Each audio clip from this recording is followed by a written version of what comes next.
Depuis près d'une trentaine d'années, son visage fait partie des plus marquants dans le cinéma tricolore, qu'il choisisse des rôles comiques ou pas. Pascal Elbé est un acteur très apprécié.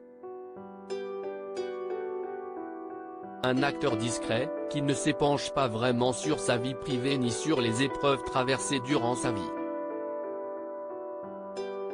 Pourtant, il en a vécu une plutôt violente, la perte d'une partie de son audition, comme il l'a raconté au magazine Gala dans une rare interview sur le sujet ce jeudi.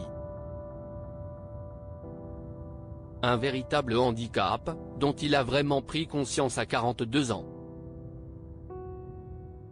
Un jour, ma surdité m'est apparue comme une vérité, je me suis trouvé en difficulté face à un autre comédien, raconte-t-il.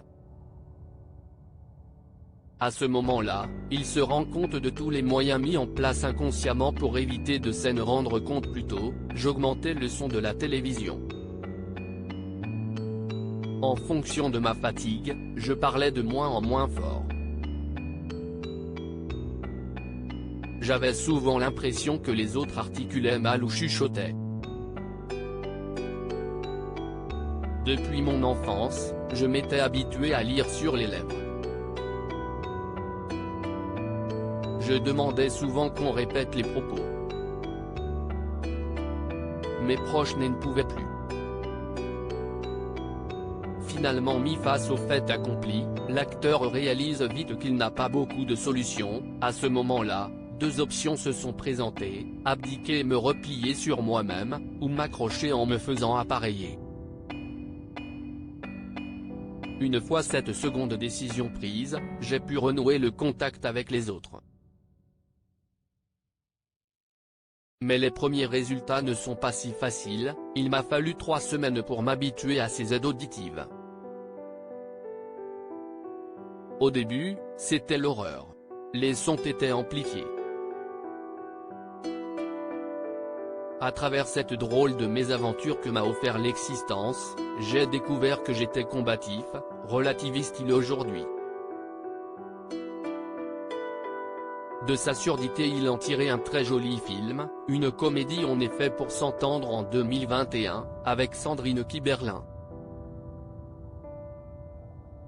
Certains lui ont ensuite demandé qu'il devienne le porte-parole des malentendants. Il a décliné en précisant « Ce n'est pas mon rôle ». Le bruit si est-il a vie d'ailleurs le père, aujourd'hui célibataire, d'un jeune homme de 21 ans sait que dans la vie, des gens sont dans des situations pires que la sienne. Ce n'est pas le plus grave. Avoir un peu de recul sur les choses, dans la vie, est la seule échappatoire possible, selon moi, explique-t-il toujours à nos confrères, précisant que lui aime le raffut, le bruit qui pour lui, symbolise la vie. Malgré parfois, une sacrée galère, au théâtre, où il joue actuellement dans Sur la tête des enfants, avec Marie Gillin, il doit redoubler d'attention et cela peut vite tourner à l'épreuve physique, je dois être très concentré car j'enlève un de mes appareils. J'ai besoin d'entendre ma vraie voix et non celle qui est métallique. Parfois, si est éprouvant.